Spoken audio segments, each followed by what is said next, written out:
Seperti apa langkah politik Gerindra setelah mencermati dinamika politik terkini? Saya akan membahasnya bersama dengan juru bicara tim pemenangan Prabowo Subianto dan Mbak Rahayu Saraswati Joyo Hadikusumo. Selamat sore Mbak Saras, apa kabar? Selamat sore Mas Reinhardt, baik terima kasih, apa Ya, kabar? kabar baik Mbak Sarah, terima kasih sudah meluangkan waktu. Saat ini tengah berlangsung pertemuan antara Gerindra juga PKB. Semalam juga kami tahu ada rapat internal di rumah Pak Prabowo antara para pengurus partai Gerindra. Apakah ini sekali lagi mematangkan rencana koalisi dan juga pencapresan Pak Prabowo, mencermati juga merespon dinamika politik terkini setelah PDIP mencapreskan Pak Ganjar, Mbak? Ya tentunya waktu terus berlanjut ya, ini kita harus sudah betul-betul memikirkan bagaimana langkah berikutnya dan pertemuan-pertemuan seperti tadi malam maupun juga yang sedang berlangsung saat ini adalah langkah nyata yang sedang dilakukan oleh Gerindra dan juga PKB. Karena tentunya yang perlu kami tekankan sekali lagi sudah ada kesepakatan yang sudah ditandatangani antara Gerindra dan juga PKB untuk mengusung capres dan cawapres pilihan Prabowo Subianto dan juga Caimin.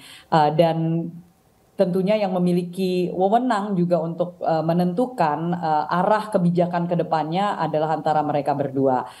Kami tentunya siap untuk memenangkan Oke, pilihan dari ya. Gerindra dan Baik, PKB. Mbak Sarah, apakah arahnya memang akan Prabowo Muhaimin Iskandar begitu capres-cawapres atau kemudian ini masih cair terutama di posisi cawapres mengingat posisi capres tampaknya sudah sangat menguat Pak Prabowo, cawapres ini yang kemudian masih bisa didiskusikan lebih jauh, Mbak? Ya Mas Reinhardt tahu sendiri ya kalau kita yang sudah lama di politik nih H-1 jam aja juga masih bisa berubah gitu. Ya. Tapi tentunya apakah itu pilihannya antara siapapun yang akan menjadi Mm-mm. capres dan cawapresnya dari segi pemasangan pasangannya itu hanya ada di antara mereka berdua. Kami sebagai para kader masih belum mendapatkan jawaban, masih belum mendapatkan kepastian dan masih sangat cair. Kita juga sangat mengetahui bahwa pada saat ini masih harus dibahas juga apakah koalisi ini akan meluas dan melebar untuk terbuka kepada partai-partai lain untuk bergabung. Baik, Itu menjadi salah satu hal yang dibahas baik. tentunya. Dan informasi yang kami dengar cukup kuat bahwa Partai Golkar kabarnya akan bergabung. Benar ya, Mbak Sarah?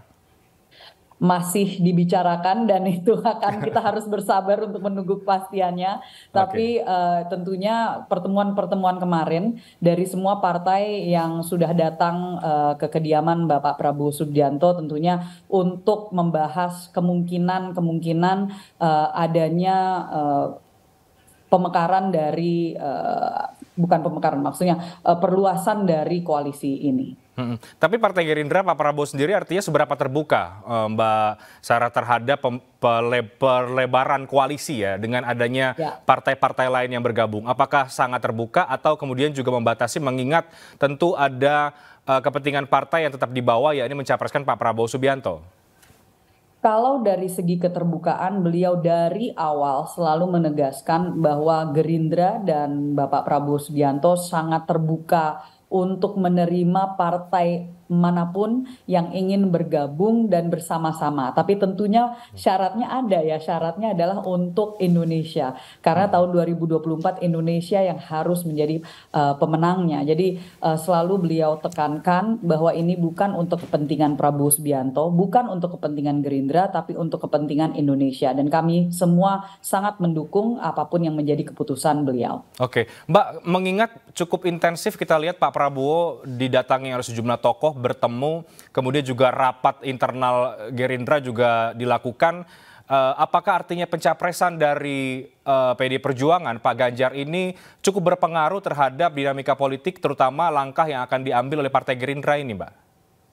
Sebagai partai terbesar tentunya di Indonesia, PDI Perjuangan dan semua keputusan mereka pasti berpengaruh dalam peta politik. Dan apakah itu mempengaruhi dalam hal yang positif atau negatif itu tentunya tidak ada hal yang betul-betul pasti. Tetapi dalam hal ini tentunya menjadi salah satu hal yang menjadi bahan pertimbangan utama. Oke. Mbak, kembali ke posisi cawapres yang sekarang ini banyak dibicarakan oleh publik dan banyak juga akhirnya yang menerka-nerka begitu ya. Nah, Pak Prabowo sendiri yang mungkin hampir pasti akan maju sebagai capres, tentu posisi cawapres sangat menentukan. Partai Gerindra sendiri atau Mbak Sarah sendiri melihat bagaimana posisi cawapres ini dan sosok seperti apa yang diharapkan ini bisa bersanding dengan Pak Prabowo, terutama untuk membantu efek elektoral tentunya. Ya, itu kuncinya di bagian akhir tadi Mas Reinhardt. Bagaimana untuk Langsung ya Mbak, elektoral ini memastikan penting ya. karena mau siapapun orangnya sehebat apapun, orangnya sepopuler apapun, kalau misalkan tidak bisa mengimbangi dan juga tentunya melengkapi Bapak Prabowo Subianto, tentu bisa menjadi sangat fatal. Dan kita semua juga tahu bahwa peta elektoral itu sangat penting seperti tadi disampaikan, dan mau bagaimanapun juga, suka atau tidak suka, Pulau Jawa ini masih sangat menentukan. Jadi kita pasti memikirkan hal itu semua, tapi tentunya kita semua sebagai kader-kader punya harapan lah masing-masing. Kira-kira mana yang perlu untuk mendampingi beliau. Itu yang menjadi harapan kita bersama, adalah seseorang yang betul-betul bisa menyimbangi dan juga bisa melengkapi dan punya visi dan misi yang sama tentunya untuk Indonesia ke depannya. Oke, Pak Prabowo juga cukup intensif datang ke Jawa Timur. Banyak yang kemudian mengaitkan bahwa untuk bisa mendongkrak atau memberikan efek elektoral itu, seorang Prabowo Subianto harus menggandeng tokoh NU atau yang didukung oleh kalangan Nahdliyin, termasuk juga ketika menggandeng PKB. Apakah Anda juga melihat hal yang sama, Mbak? Saya rasa itu bukan hanya Pak Prabowo, di seluruh Indonesia dari sejarah ya tentunya kita pasti melihat bahwa di Indonesia ini ada kekuatan-kekuatan tertentu, kelompok-kelompok tertentu yang sangat penting dukungan suaranya dan tentunya punya andil yang sangat besar dan punya kekuatan yang sangat besar untuk menentukan masa depan dan pemimpin yang akan dipilih itu siapa. Jadi saya rasa untuk cawapres itu tidak akan luput dari pertimbangan hal tersebut. Jadi arah cawapres yang diinginkan atau yang masuk ke dalam radarnya Partai Gerindra atau Pak Prabowo Subianto sesungguhnya siapa? Banyak nama-nama ini Mbak yang beredar, yang kemudian disanding-sandingkan dengan Pak Prabowo. Di saya pun jujur, di kami pun juga masih sangat cair dan masih sangat banyak yang dipertimbangkan. Tentunya ada front runners, ada nama-nama yang kita lihat selalu ada di top of mind dari para kader dan semua yang menganggap diri sebagai nasionalis, religius, itu pasti ada top of mind dan tokoh-tokoh yang di atas. Tapi tentunya siapa yang nanti akhirnya akan mendampingi beliau masih terbuka luas. Tentunya juga tergantung apakah koalisi ini akan menambah anggota. Oke, ini kode berarti dari Mbak Saras bahwa koalisi ini ada kemungkinan menambah anggota, begitu ya Mbak? Kita semua tentu berharap karena dengan koalisi yang tentunya lebih besar, kita bisa memastikan bahwa pada saat nanti kita menang dan kita memimpin jalannya ketatanegaraan Indonesia ke depannya harus dengan dukungan soliditas persatuan Indonesia, dan itu sangat penting untuk memastikan Indonesia bisa bertahan dengan segala dinamika yang terjadi secara global.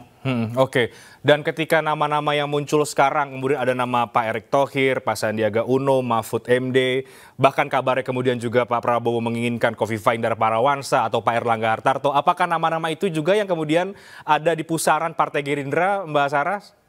Ya, nama-nama tersebut tentunya adalah nama-nama yang selalu dibicarakan di antara kader-kader, dan banyak yang lainnya juga tentunya menjadi bahan pertimbangan, termasuk juga Ridwan Kamil, dan sebenarnya juga saya yakin Pak Ganjar juga tidak luput dari bahan pembicaraan juga sebenarnya sebagai calon wakil presiden. Tapi tentunya itu semua ada di tangan para pemimpin, bukan hanya di Gerindra dan PKB, tapi tentunya di PD Perjuangan dan partai-partai yang lainnya. Oke, terakhir berarti Mbak Saras, apa kira-kira nanti yang persisnya akan dibahas dan diputuskan dalam pertemuan antara Pak Prabowo dan Gus Muhaimin sore ini?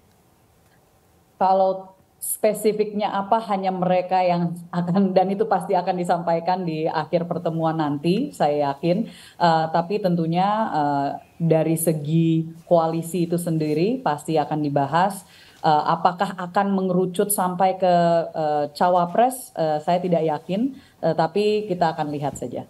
Oke, kita tunggu nanti apakah ada kejutan atau kita masih harus menunggu beberapa hari ke depan. Tapi terima kasih banyak waktunya Mbak Sarah sudah bergabung bersama kami di iNews. Selamat sore Mbak, sehat selalu. Terima kasih.